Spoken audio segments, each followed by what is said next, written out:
Israel के अंदर लाखों लोग सड़कों पर हैं और ये इसराइल की हिस्ट्री की सबसे बिगेस्ट स्ट्राइक भी कहा जा रहा है, जिसमें टोटल पॉपुलेशन का मोर देन 7% इस टाइम भी सड़कों के ऊपर है और इसको इसराइल के इख्तिताम की शुरुआत भी कहा जा रहा है। और ये मैं नहीं कह रहा बल्कि former president supreme court of Israel Aharon Barak का कहना है कि it's the beginning of the end for Israel. जानते हैं आज की वीडियो में कि ये टोटल मुद्दा क्या है और ये पाकिस्तान की करंट सिचुएशन से कैसे रेलिवेंट है और ये कैसे इफेक्ट करता है। वीडियो को एंड तक जरूर देखिएगा।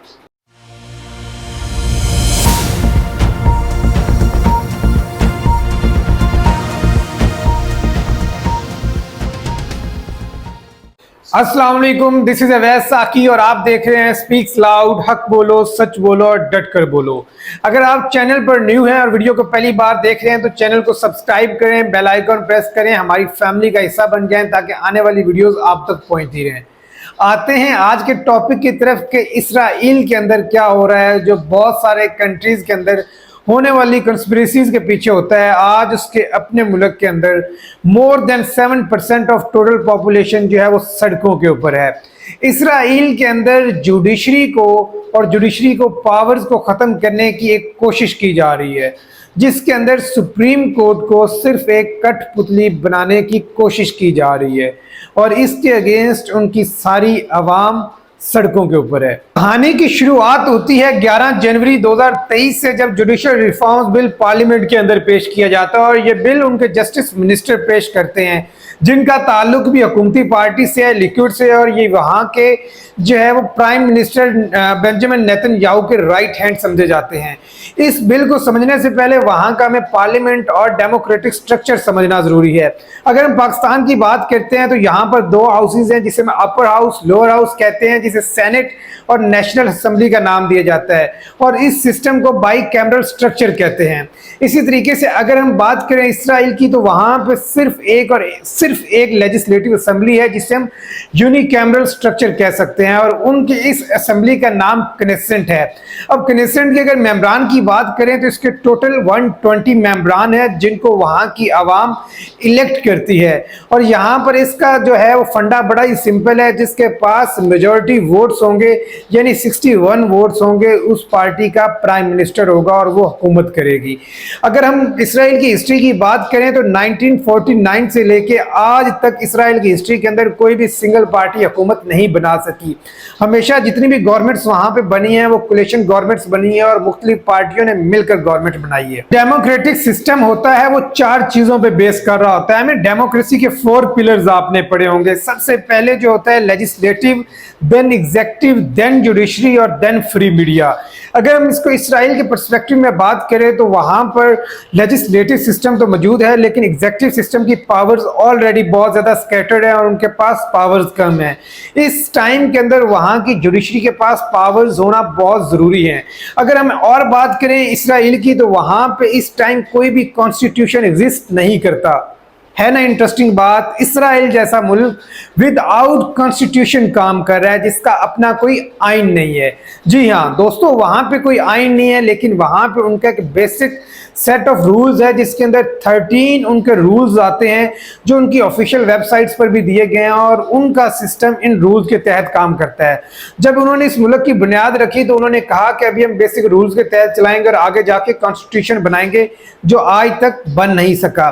जब ये पावर्स, कॉन्स्टिट्यूशन इतना वीक है, जब एग्जीक्यूटिव पावर ऑलरेडी नहीं है, तो वहां पे जुडिशरी का रोल और बहुत ज्यादा इंपॉर्टेंट हो जाता है। अगर यहाँ पर हम सुप्रीम कोर्ट की पावर्स की बात करें तो उनकी पार्लियामेंट कनेसेंट, जिसके मेंबर्स को मेंबर ऑफ कनेसेंट एमपीज कहा जाता है, जैसे हम यहाँ पर एमएनएस कहते हैं, इसी तरीके से उनकी तरफ से की गई कोई भी रैंडम रिफॉर्म या बिल को सुप्रीम कोर्ट रिवर्ट कर सकती है। बट सुप्रीम कोर्ट को वो रिवर्ट करने से पहले या स्ट्राइक आउट करने से पहले रीजन देनी पड़ती है, और अगर वो उनके 13 बेसिक लॉज से कॉन्ट्राडिक्ट करता है तो सुप्रीम कोर्ट उसको रिवर्ट कर सकती है। और अब मसला सारा यहां से स्टार्ट होता है जब सुप्रीम कोर्ट के पास पावर्स हैं कि कनेसेंट्स पार्लियामेंट जो उनकी है उसके बिल्स को रिवर्ट कर पाता है, तो यहाँ पे यह हुकूमती इत्तेहाद के लिए एक बहुत बड़ा खतरा है। बेंजामिन नेतन्याहू की गवर्नमेंट ने इस सब से निपटने के लिए एक बिल लेके आई जिसे नाम दिया गया है जुडिशियल ओवरहॉल का। और इसकी सबसे पहली प्रॉब्लमेटिक अमेंडमेंट ये है कि वहां पे वो वीटो पावर हासिल करना चाहते हैं कोई भी सुप्रीम कोर्ट के डिसीजन को रिवर्ट करने के लिए। उसके साथ साथ वो इस चीज पर भी पावर हासिल करना चाहते हैं कि सुप्रीम कोर्ट के प्रेसिडेंट और वाइस प्रेसिडेंट का डायरेक्ट इंतखाब वो करें। उससे भी इंपॉर्टेंट बात यह है कि वो यहाँ पे ये पावर भी हासिल करना चाहते हैं कि सुप्रीम कोर्ट के जजेस की जो अपॉइंटमेंट्स हैं वो लोग करेंगे और वो कनेसेंट के मेंबरान करेंगे। और उससे जो साथ एक और इंपॉर्टेंट पॉइंट है वो ये कि वो किसी भी जज का इंतखाब कर सकते हैं इवन उसने कोई लोअर कोर्ट के अंदर परफॉर्म ना भी किया और अपनी ड्यूटी सर अंजाम ना भी दी हो।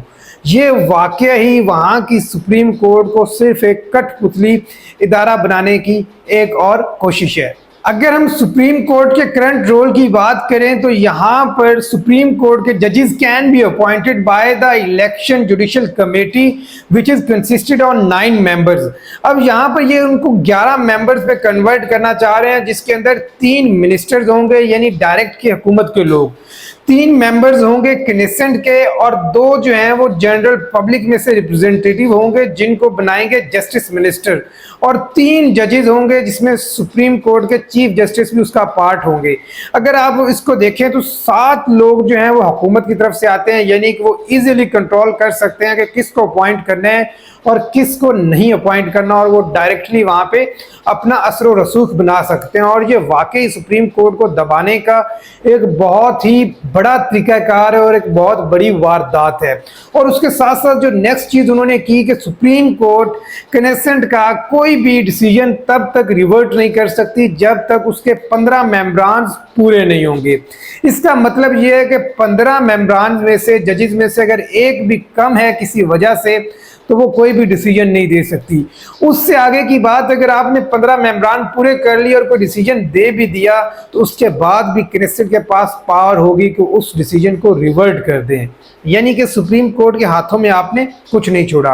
अब जानते हैं कि इस सब के पीछे वजह क्या है और ये सब इस तरीके से क्यों किया जा रहा है। ये बहुत इंटरेस्टिंग स्टोरी है और इसको जानने के लिए हमें वापस जाना पड़ेगा 1993 के अंदर, जहां पे सुप्रीम कोर्ट ने अपना एक बहुत फेमस वर्डिक्ट दिया था जिसके अंदर प्राइम मिनिस्टर यित्ज़हाक रैबन को ये कहा गया था कि आप अपने मिनिस्टर, इंटीरियर मिनिस्टर जो उस टाइम थे R.A. डेरी, उनको फायर करें। उनके ऊपर उस टाइम पर जो है वो चार्जेस थे करप्शन के, और उसके बाद 2000 के अंदर उनको सजा भी सुनाई गई।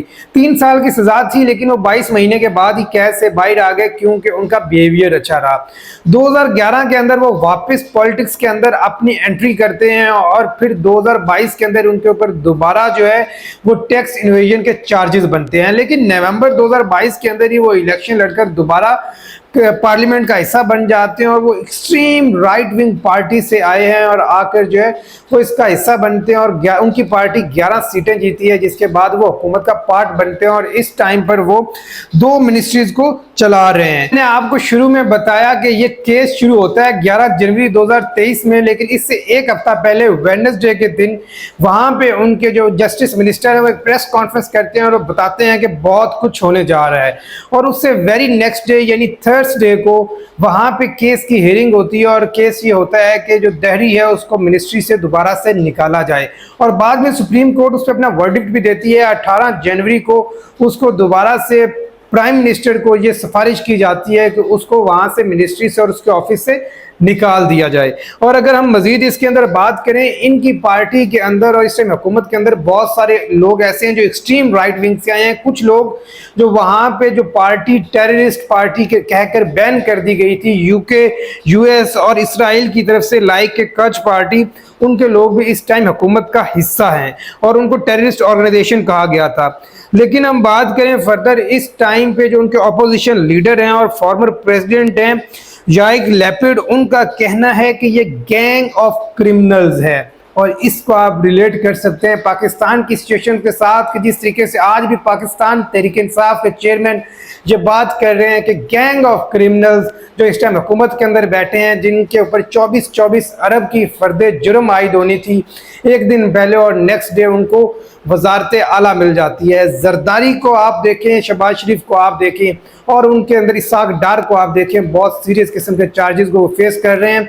और आज सेम क्वेश्चन वो यही कर रहे हैं कि किसी तरीके से सुप्रीम कोर्ट के इख्तियारात को कम किया जाए, और सुप्रीम कोर्ट के ऊपर वो अगेन एंड अगेन वो बिल्स लेके आ रहे हैं और वहां पे सुप्रीम कोर्ट को साइडलाइन करने की कोशिश की जा रही है और अपने आइन को मानने से इनकार किया जा रहा है, जिसके अंदर पूरी दुनिया के अंदर इजरायली एम्बेसीज के अंदर स्ट्राइक हुई, इजरायली मेडिकल स्टेशंस के अंदर इजरायली ट्रेड यूनियन की तरफ से एयरपोर्ट्स का शट डाउन हो गया, उसके बाद फाइटर पायलट्स, उसके बाद मिलिट्री के लोग, ये सारे लोग अपनी ड्यूटीज छोड़ के स्ट्राइक पे चले गए।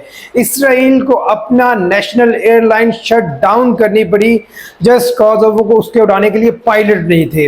नेतन्याहू ने अपनी वाइफ के साथ इटली के दौरे पर जाना चाहा तो उनको वहां पे पायलट ढूंढने के अंदर मुश्किलात आई।